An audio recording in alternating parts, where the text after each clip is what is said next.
3, 2, 1. Vaya, vaya, vaya. Ya sabes lo que es. Es otro capítulo de una nueva temporada de Dos Guiris sin guía.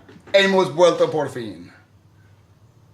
Pues aquí estamos de nuevo, Miguel. Pues estoy flipando en colores. Nunca me había imaginado que íbamos a llegar hasta este momento de hacer una segunda temporada. Macho, es que... ¿Esto está pasando o sueño? Es que estoy muy emocionado. Tengo muchísimas ganas de seguir. Y como dices, si estás flipando en colores, especialmente el color naranja, como se puede ver, que está llevando una camiseta hoy, que es pues una nueva cosa de la segunda temporada, que suele llevar camisetas, Andrés, ¿no? No, eso no se va a mover con el costumbre. No. De hecho, hace 2 minutos no tenía ninguna apuesta. Pero estaba pensando en el público y mejor, vale.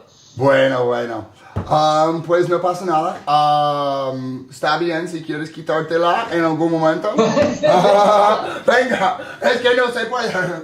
Es que no puedo. Bien, tío. Vamos. Vamos, los cubs, Echando vista a los cubs. Venga, pero no podemos dirigir. Siguiendo recto, vamos. Eso, tenemos que mantenernos rectísimo. Andrés, ¿cuánto tiempo ha pasado entre el último capítulo y este capítulo, Bueno, ¿cómo vamos a empezar de nuevo a hablar el español y hablar sobre el español después de haber tardado una semanita, ¿sabes? Hombre, es muy buena pregunta que me estás poniendo. Creo que hay mucho que descargar y del que hablar en cuanto a si tenemos un descanso, si te tomas una pausa de una lengua. Yo diría que la mayoría de la gente hasta piensan que eso les va a influir de forma negativa, cuando en realidad puede que sea beneficiosa, hasta provechoso. Yo lo uso a menudo para separarme de la lengua y luego volver con más ganas. Entonces, hoy vamos a hablar un poco sobre tal tema con vosotros. Let's go. I'm going to start my army crawl. Let's go. All right, so can I introduce it? Absolutely, let's go. So that was a good intro, let's go.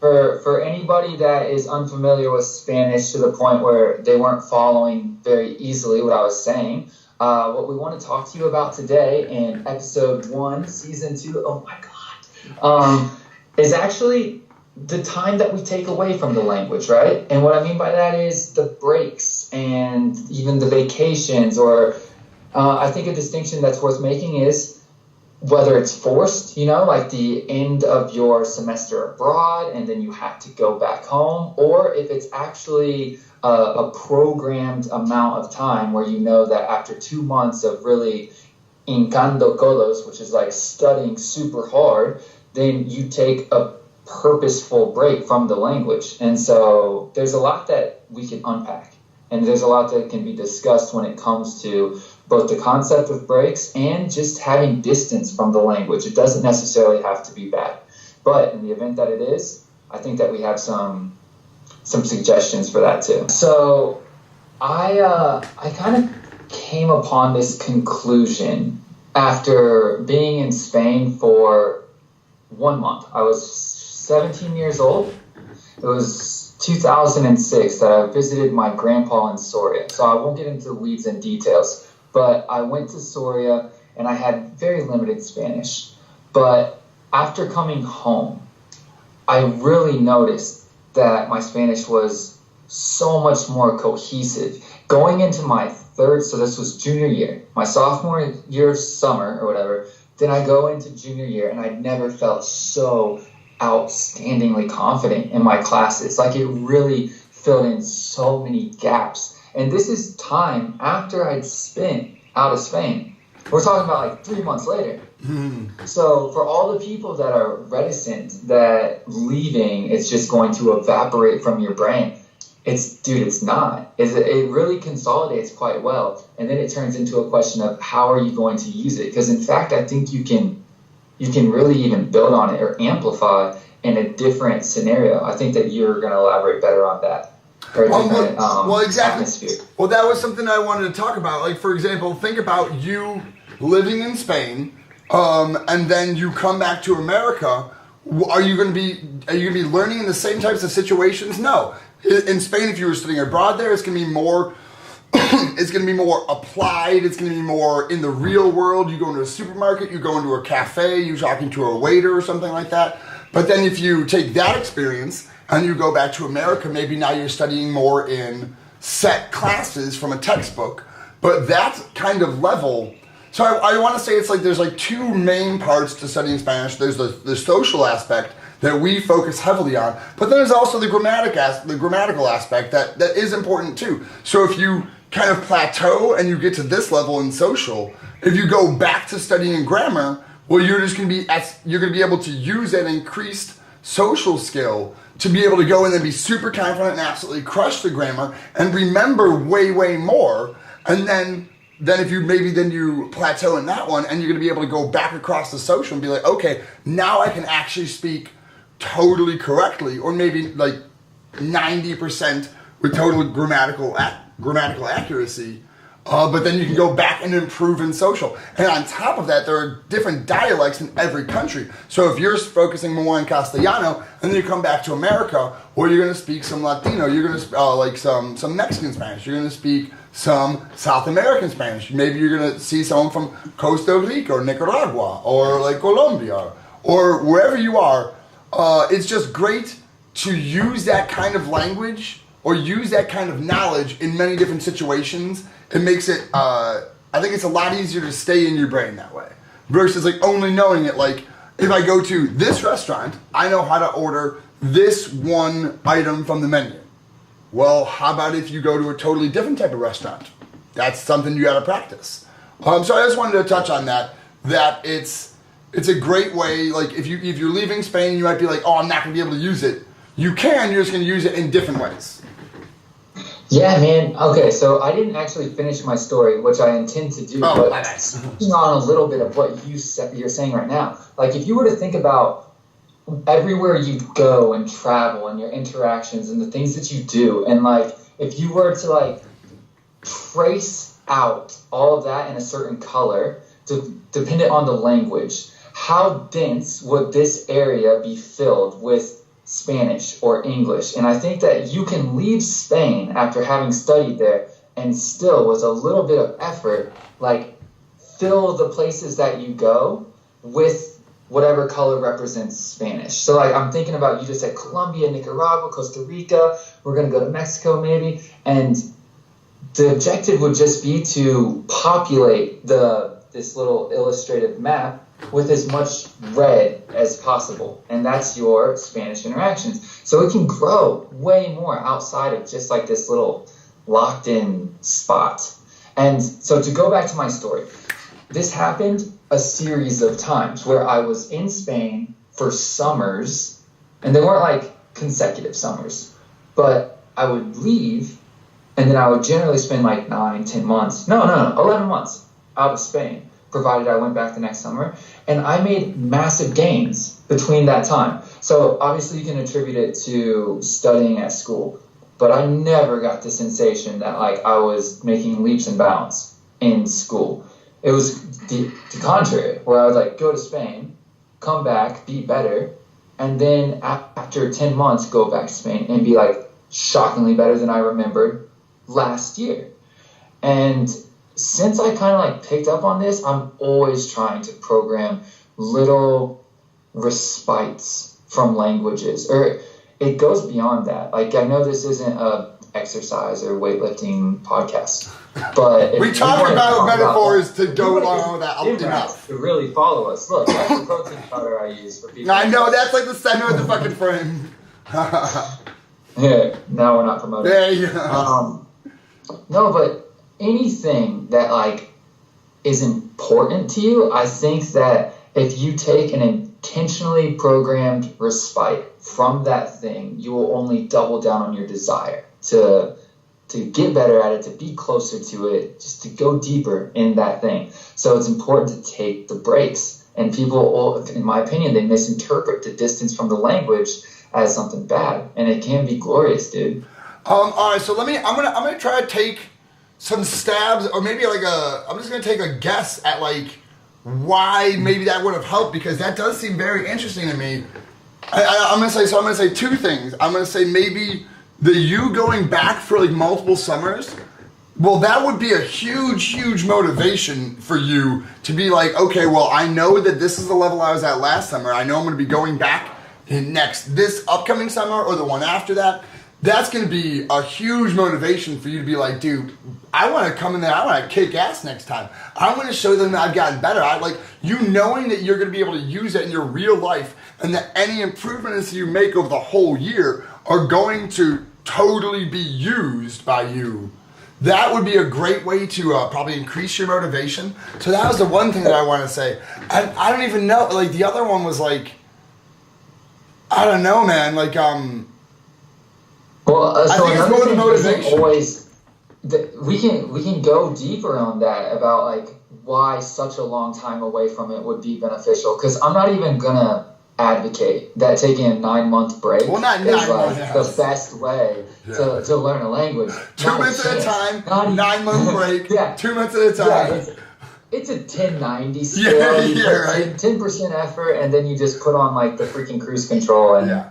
Oh, this is a good. Oh, sorry. Can I just real quick? The other thing I was going to say is that when you reach a certain level, then I think it's so much easier. It's almost like the floodgates open. Once you are able to maintain a conversation in that language, it's so much easier to then go out and learn so much more, because you feel comfortable talking to so many different people. Versus if you're at such a low level, you're not going to want to go up and talk to someone in the real world, because you're going to be feeling bad about yourself. So when you studied, or when you were in Soria and you go back to America, you were probably interacting with a bunch of different people that you wouldn't have otherwise, because you were like, well, now I've got all this experience, I could probably use it. Dude, I don't know how many people will be able to relate with this actually, and I don't think that it's the general response, but I think it's a lot to do with mentality, and by and large, people have the mentality that when they study abroad, they got really good. Like they were badass. They were right next to fluent. And something that happens to me, it feels like the contrary, where I go to Spain to visit, or to Germany. I visit my girlfriend for winter break, and I've only been gone for like 12 days. And I'm already concerned that like my Spanish might be slipping. When I get back, it's not going to be so tight. And then like a part of me thinks that having that skeptical mentality is what leads me to believe that I got better when I get back, when it's really just the same. Right? I'm very pleased with myself for not having gotten worse. I feel like this is the case, and like the breaks aren't so fundamental. I'm having this epiphany mid-podcast, but I still think you guys should take little intermittent breaks. Well, I mean, I think a lot of it is about like mentality, and if that's I feel like that's got a lot to do with your expectation. If you're feeling like you're going to get worse, if you feel like you're going to get worse, and then you don't, well then in your brain you're like, yeah, all right, sweet. But if you like thought you were going to get better and then you were the same, you would think that you got worse. Yeah, you know, okay. so I feel like it's all about mentality. So I feel like that's something very important to keep your motivation and be feeling good about yourself. Sometimes you gotta trick yourself a little bit. Sometimes you gotta have those moments of letting yourself feel really good, even if it's maybe not the most complicated thing, even if maybe you didn't really actually get that much better. You gotta feel good about yourself somehow. That goes back to something we were talking about in a previous episode. Anything that you want to get better at and improve in your life, you're going to have to feel good and have a positive mentality about that. Because if you don't, and you're feeling bad about yourself when you're studying or when you're doing whatever, it's just going to be so hard to keep doing that thing. Whatever it is, I don't care what it is. It's going to be terrible if you don't feel good about yourself.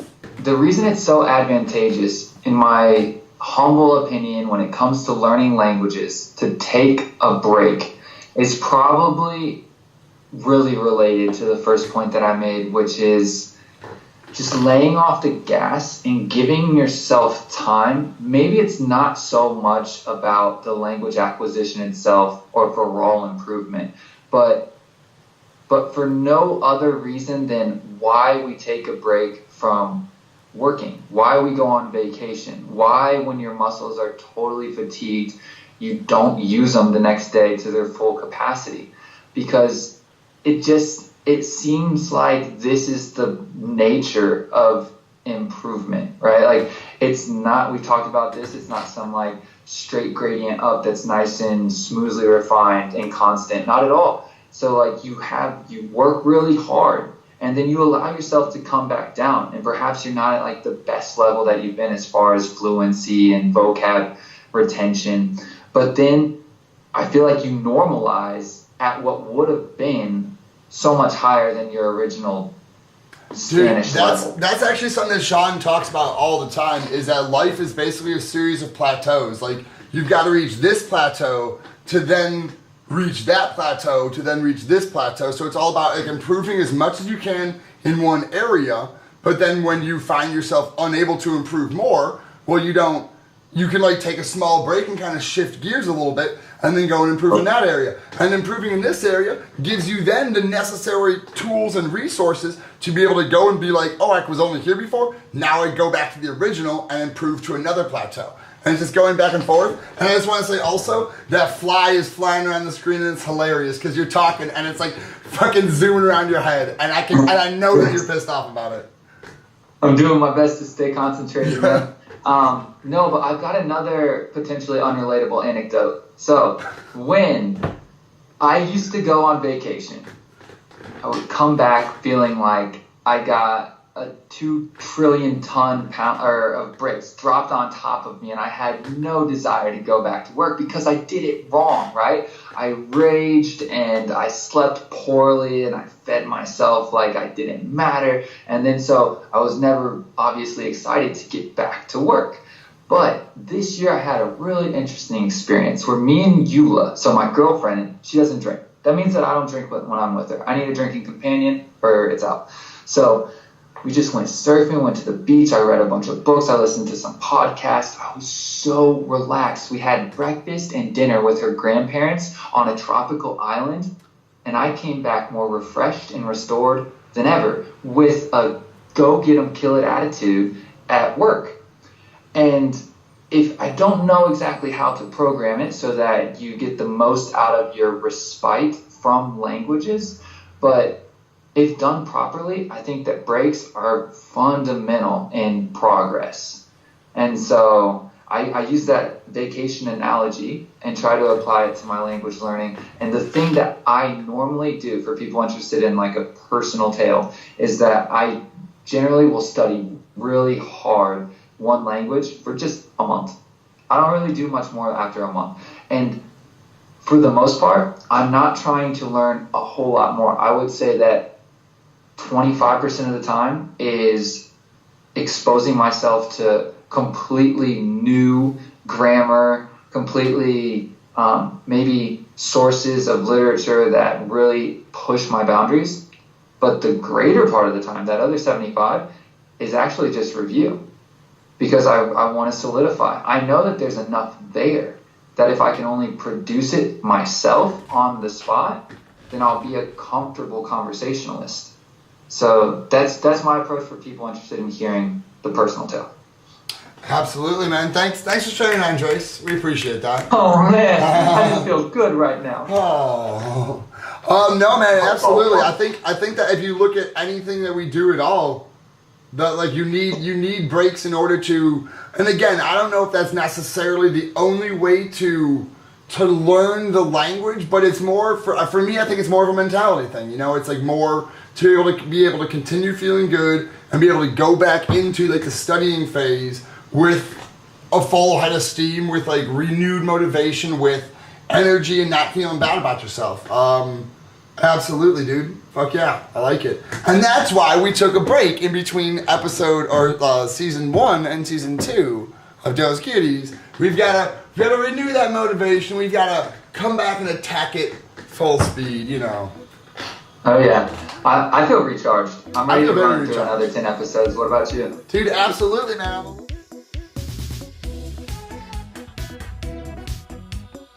Pues este ha sido el primer episodio, o capítulo, mejor dicho, tal vez, de la segunda temporada. Esperamos que os hubiera gustado. Esperamos que sigáis escuchándonos y haciéndonos caso en cuanto a las sugerencias, al menos solo para intentarlos, porque en esta jornada creo que llevamos mucho tiempo curando el arte de aprender los idiomas. Con lo cual, sí, mi única recomendación es date un descansito. Toma ese tiempo que crees que te mereces. Lo mereces, sí que lo mereces. Seguir aprendiendo los idiomas. Ahora entra Miguel.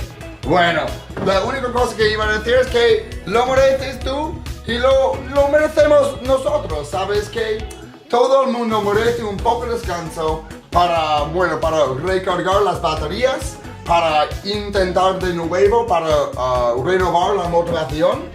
Hay que hacerlo de vez en cuando. Y está bien, y voy a enseñaros, justo antes de ir, voy a enseñaros una frase español, pero español de los cojones, ¿eh? No te preocupes, ¿eh? Y ya está. That's like the most Spanish that you could get is like, con la calma, no te preocupes, like, just, it's okay. It's gonna be alright. Lo has dado en el blanco. Yeah, that's another one. You nailed it, man. That was probably the best way to conclude. I don't think I have another thing to add on top of it. Neither do I. Bro, I just said that in the moment. I was like, that's a great thing, because like you does not get more Spanish than, bro, chill out. Literally does not get more Spanish than that. Pues, y eso es. Nos estamos despidiéndonos de vosotros y de los dos Guiris. Pasta y huevos. Pasta y huevos, gente.